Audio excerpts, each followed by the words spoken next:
The first thing I want to do in your Texas Dealer Renewal course is give you some really valuable contact information. I'm sure you are aware by now that Texas dealers are regulated by the Texas Department of Motor Vehicles Motor Vehicle Division, and they have what is known as the Dealer Licensing Section.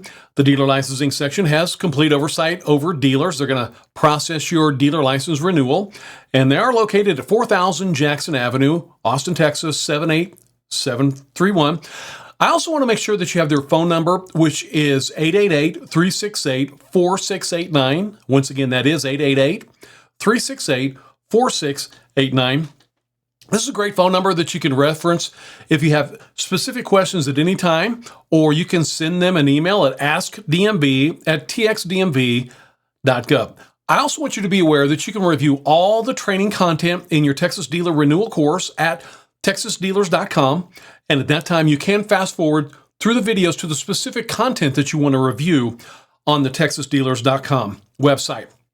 We'll also attempt to have several direct links to all of your Texas dealer forms and the dealer manuals, which are produced by the Texas Department of Motor Vehicles.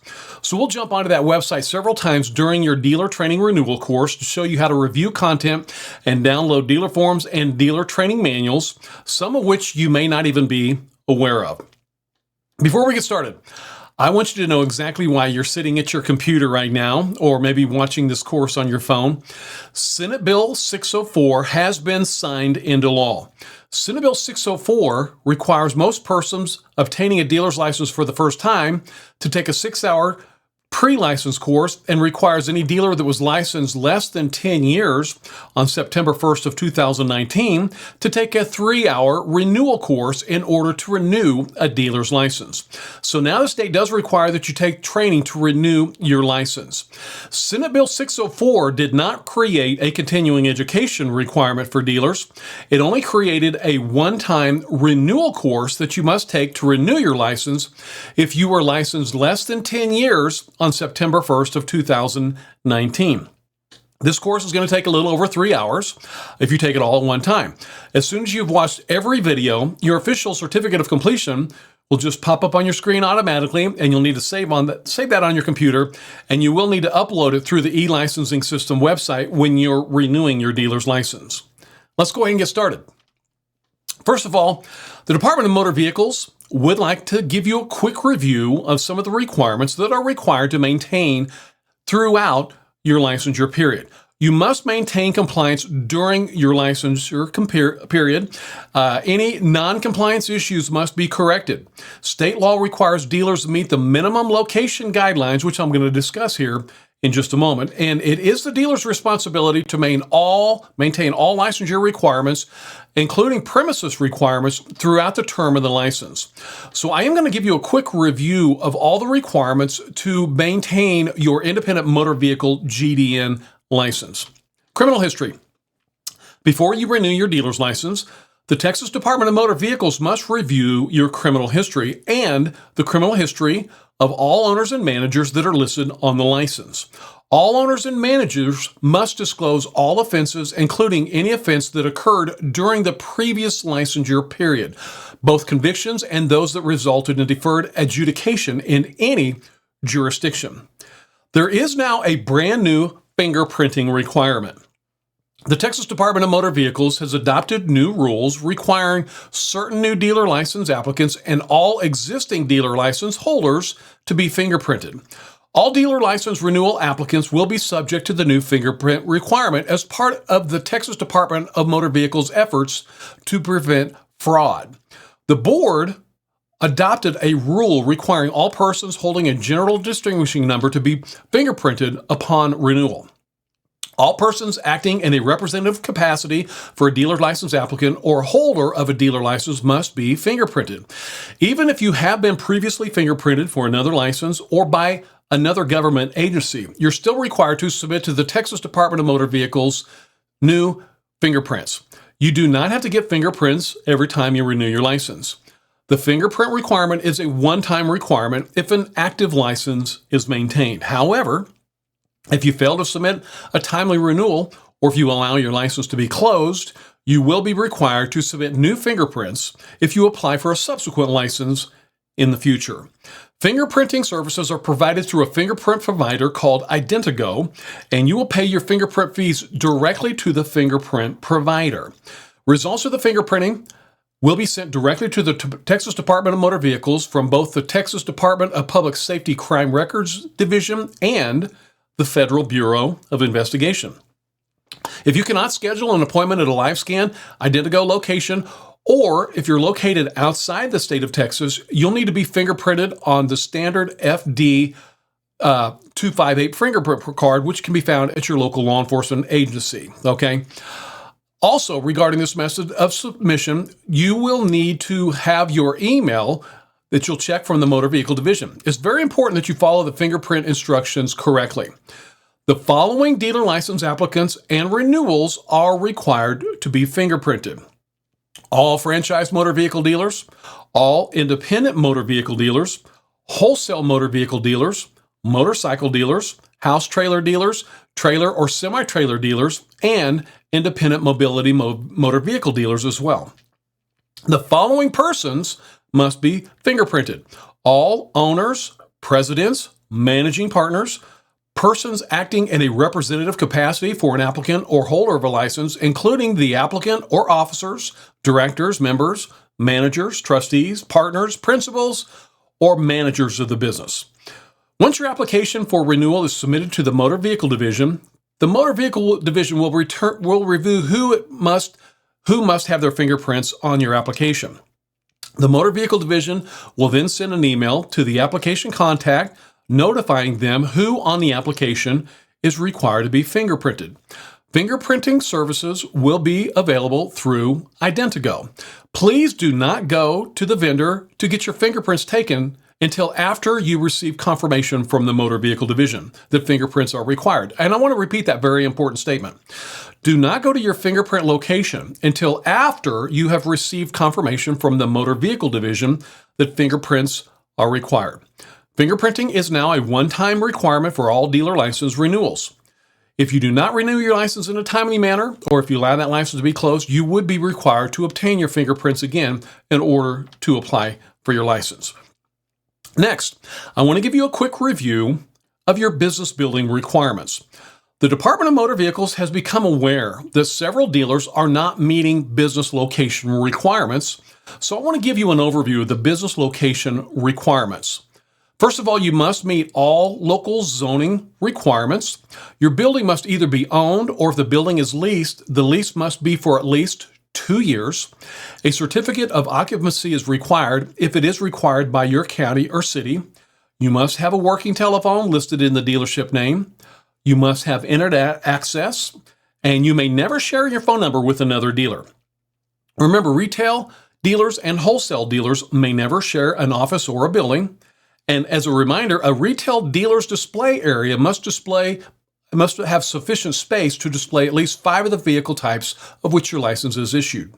Those spaces must be reserved exclusively for the retail dealer's inventory and may not be shared or intermingled with another business or public parking area or driveway or another dealer's display area. Here's some information. If you sublease, if the lease agreement is a sublease in which the property owner is not the lessor, the dealer must also obtain a signed and notarized statement from the property owner that includes the property owner's full name, email address, mailing address, and phone numbers, as well as written confirmation that the dealer is authorized to sublease the location and may operate a sales vehicle company from that location. Your business building must have an office. Your office may not be located in a residence, apartment, hotel, motel, rooming house, or any room or building not open to the public. It cannot be virtual or provided by what's called subscription.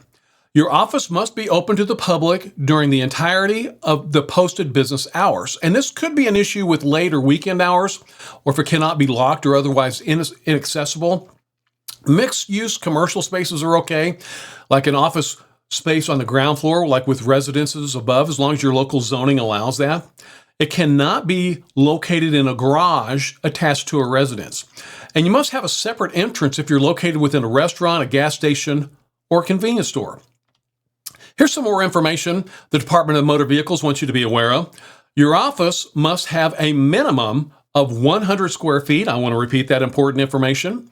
Your office must have a minimum of at least 100 square feet.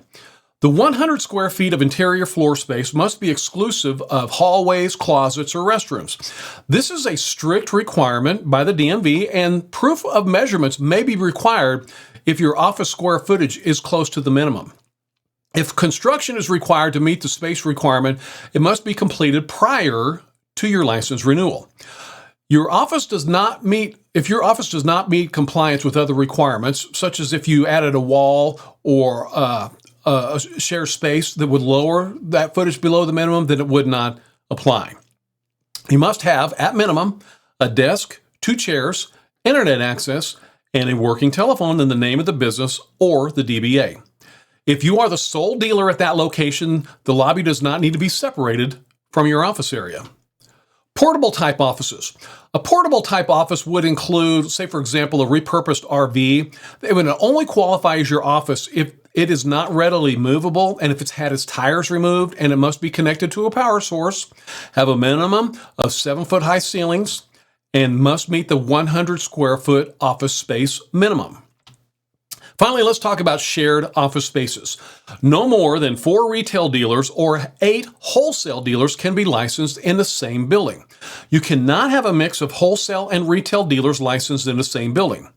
A pending application cannot be approved if it's in conflict with that statement I just made until the existing dealer's license has been officially closed or revoked. So they'll never allow more than 4 retailers in one building or 8 wholesalers. And this includes situations where, a site visit or the property owner or landlord has confirmed the existing dealer is no longer at that licensed location. So if somebody leaves, you have to make sure they've completely left before you enter that building if you're close to the maximum. A business owned by the same individual at the same location is not required to have a separate office or office equipment. They are required to have a separate phone number and a business sign if the business names are different from one another. If the office is shared with another dealer or business not owned by the same individual, there must be some type of permanent separation, such as drywall, masonry, wood, cement. You have to have floor-to-ceiling walls and a hinged door separating the business offices that are owned by different individuals, as well as shared lobby waiting areas. Next, I want to cover your display area requirements. For retail dealers. Retail dealers must have sufficient space to display at least 5 vehicles of the type that you're licensed to sell. Your display area may not be shared with another business, and retail and salvage inventory must be kept completely separate. You may have a storage lot, but you may never have sales activity on the storage lot. Sales activity is only allowed at your licensed location. I want to repeat that. Retail sales activity is only allowed at your licensed location. You cannot have retail off-site sales activity. Posted business hours. I want to give you a review of your posted business hour requirements. Hours for each day of the week must be individually listed on the posted sign. Hours must be posted at the main entrance of the office. If the location is surrounded by a gate, dealers are encouraged to post the hours at the entrance to the property or the gate, so those hours are easily visible from the street. Next, let's talk about retail business hours for retail dealers. A retail dealer's office shall be open at least 4 days per week for at least 4 consecutive hours per day and may not be open solely by appointment. The retail dealer's business hours for each day of the week must be posted at the main entrance of the retail dealer's office that is accessible to the general public. The owner or a bona fide employee of the retail dealer shall be at the retail dealer's licensed location during the posted business of hours for the purpose of buying, selling, exchanging, or leasing vehicles.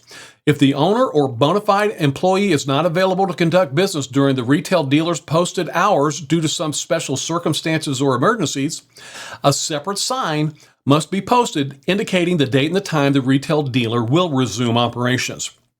Regardless of the retail dealer's business hours, the retail dealer's phone must be answered from 8 o'clock a.m. to 5 p.m. weekdays by a bona fide employee, owner, answering service, voicemail service, or answering machine. A caller must be able to speak to a natural person or leave a message during those business hours. Wholesale hours. Business hours for wholesale motor vehicle dealers. A wholesale dealer's office shall be open at least 2 days per week for at least 2 consecutive hours per day and may not be open solely by appointment. A dealer that holds only a wholesale motor vehicle dealer GDN must post their business hours at the main entrance of the wholesale motor vehicle dealer's office.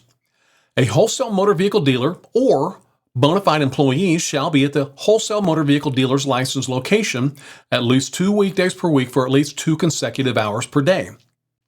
A wholesale motor vehicle dealer may not be open solely by appointment. Regardless of the wholesale motor vehicle dealer's business hours, the wholesale motor vehicle dealer's telephone must be answered from 8 o'clock a.m. to 5 p.m. weekdays by a bona fide employee, owner, answering machine, voicemail service, or answering service. A caller must be able to speak to a natural person or leave a message during business hours. Texas Blue Law prohibits motor vehicle dealers from selling vehicles on consecutive Saturdays and Sundays.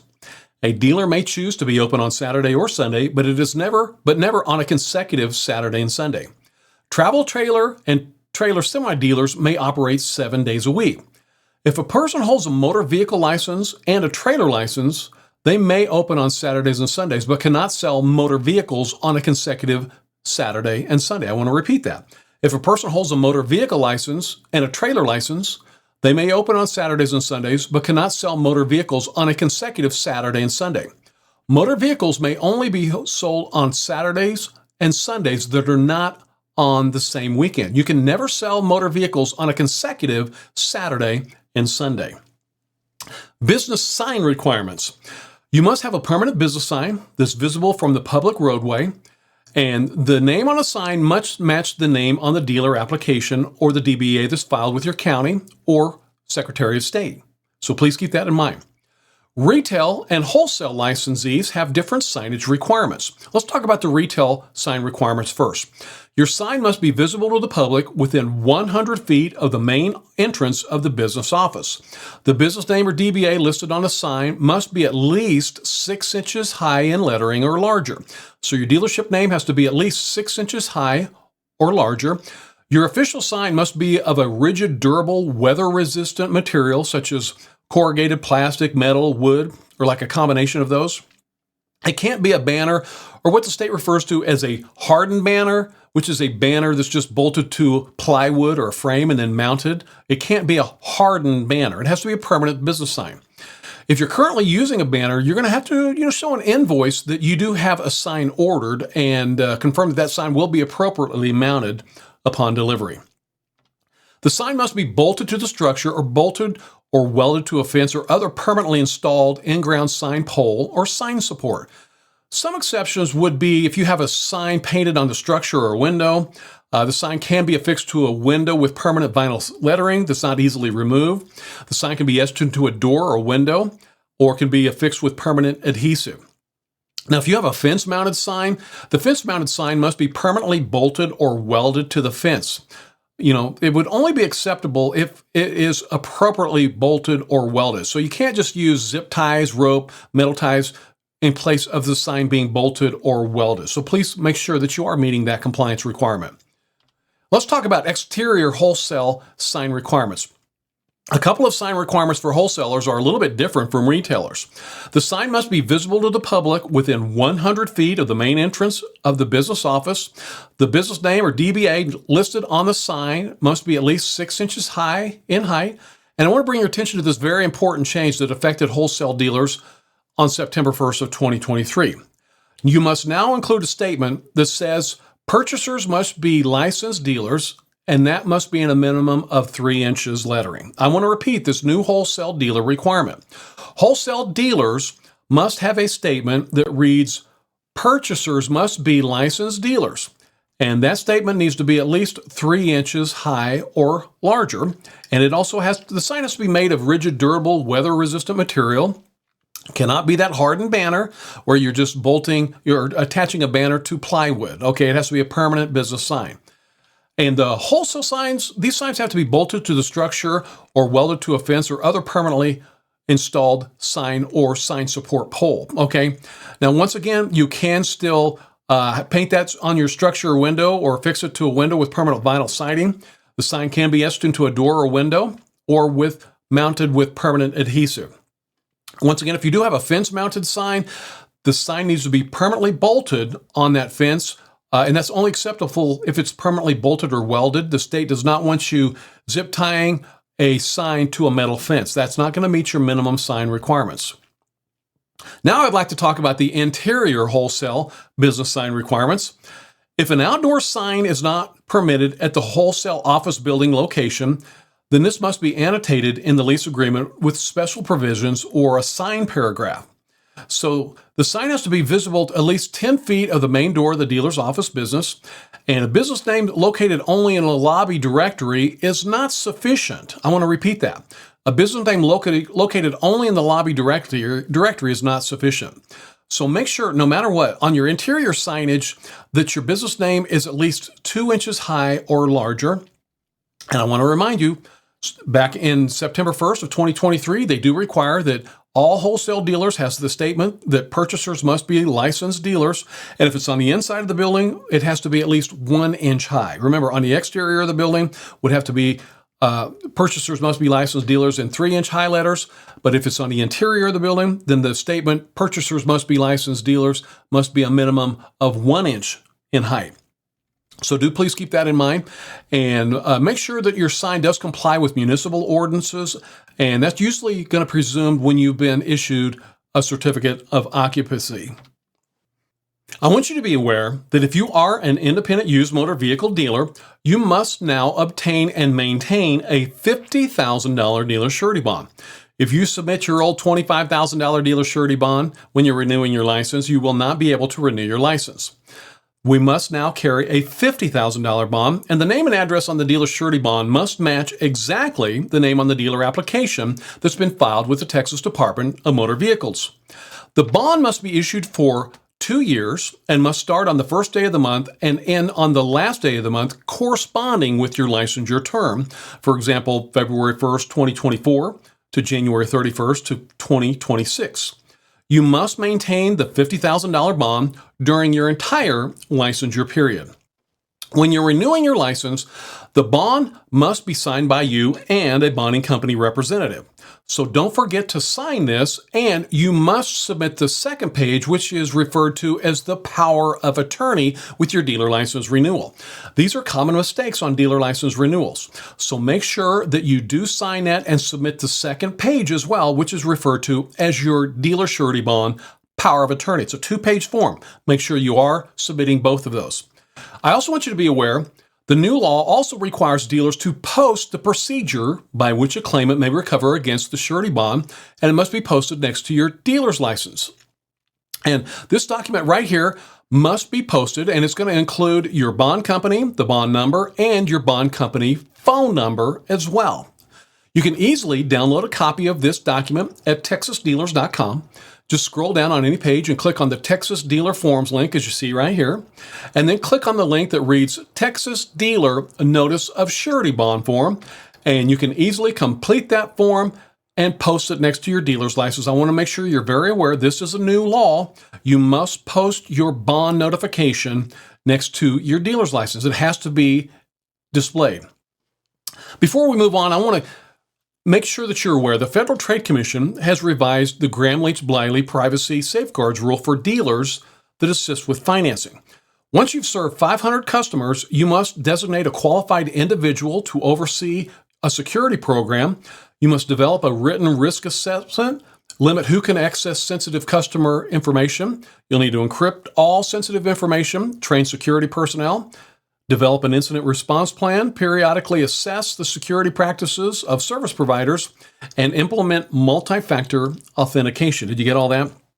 You can go to Google or whatever your favorite search engine is and type in Safeguards Rule template. There are some companies out there you can basically get started by using like an online template, but this is a brand new Federal Trade Commission requirement that I want you to be aware of that will affect you whether you've just passed the 500 customer mark or maybe you're getting ready to or you did in the past. It applies to any dealership that assists with financing that has had at least 500 customers. I want to give you a reminder that you must be licensed with the Office of Consumer Credit Commissioner if you're offering financing. So if you aren't already offering financing before you offer third-party financing, or maybe you're a buy here, pay here dealer, every dealer in Texas must obtain a license with the Texas Office of Consumer Credit Commissioner.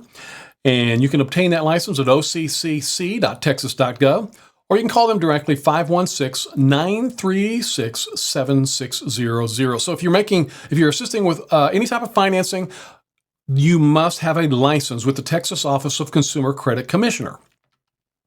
As a reminder, I want to give you a quick overview on your records. You must maintain records on all vehicles purchased, leased, and sold for a minimum of 48 months. That's 4 years. The current and previous 13 months of records must be kept at the dealer's license location to be ready for inspection by the Texas Department of Motor Vehicles representatives.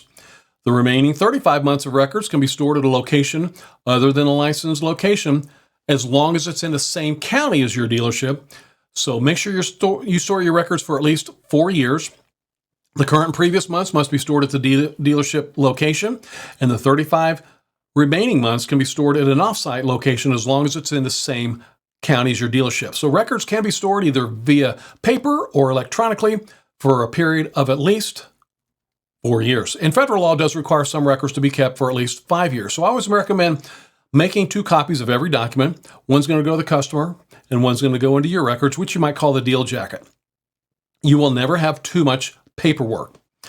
I want to give you a quick reminder that the I-9 employment eligibility form must be completed for any person whose name's on a license and any employee. So you can find these at uscis.gov. You don't have to submit these with your renewal or anything like that, but you are required by federal law to have these documents. Dealer licenses are valid for 2 years. You may not operate until your license has been officially renewed, and dealers may renew licenses up to 180 days before they expire.